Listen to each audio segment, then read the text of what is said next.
ಇವತ್ತಿನ ದಿನ ಅಂಬೇಡ್ಕರ್ ಅವರ ಜಯಂತಿ, ಉದ್ಯೋಗಾಕಾಂಕ್ಷಿಗಳ ನಡೆ ಭೀಮ ನಡಿಗೆ ಅನ್ನುವಂಥ ಒಂದು ಕಾರ್ಯಕ್ರಮ ಹಮ್ಮಿಕೊಂಡು ಈಗಾಗಲೇ 2 ದಿನಗಳ ಹಿಂದೆ ತಮ್ಮ ಎಲ್ಲ ಮಾಧ್ಯಮ ಮಿತ್ರರ ಮೂಲಕ ಒಂದು ಸುದ್ದಿಯನ್ನು ಕೊಡಲಾಗಿತ್ತು.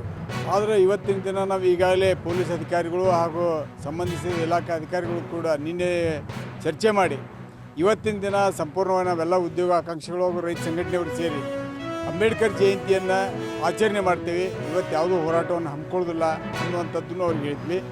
ಅದೇ ರೀತಿ ನಮ್ಮ ಹೋರಾಟ ನಾಳೆಯ ದಿನ 15ನೇ ತಾರೀಕಿನಿಂದ ಹೋರಾಟ ಮುಂದುವರಿತೈತಿ. ಅದಕ್ಕೆ ಈ ಸರ್ಕಾರದ ಪರವಾಗಿ ತಾವು ಅವಕಾಶ ಮಾಡಿಕೊಡ್ಬೇಕು. ಯಾವುದೇ ಒಬ್ಬ ಹೋರಾಟಗಾರರ ಸಾಮಾಜಿಕ ಒಂದು ಹಕ್ಕಿನ ರಕ್ಷಣೆ ಮಾಡಬೇಕು ಅನ್ನುವಂಥ ಒತ್ತಾಯವನ್ನು ಕಮಿಷನರ್ ಅವರಿಗೆ ಕೂಡ ಗಮನಕ್ಕೆ ತರಲಾಗಿತ್ತು. ಆದರೆ ಇವತ್ತಿನ ದಿನ ಆ ಹೋರಾಟಗಾರರನ್ನ ಅಂಬೇಡ್ಕರ್ ಅವರ ಜಯಂತಿಯನ್ನೂ ಮಾಡಲಿಕ್ಕೆ ಬಿಡದೆ ಅವರು ಇರುವ ಸ್ಥಳದಲ್ಲೇ ಅವ್ರನ್ನ ಅರೆಸ್ಟ್ ಮಾಡಿರುವಂಥದ್ದನ್ನು ನಾವು ಇವತ್ತೆಲ್ಲ ರೈತ ಸಂಘಟನೆಯವರು ಭಾಳ ಉಗ್ರವಾಗಿ ಖಂಡಿಸ್ತೇವೆ.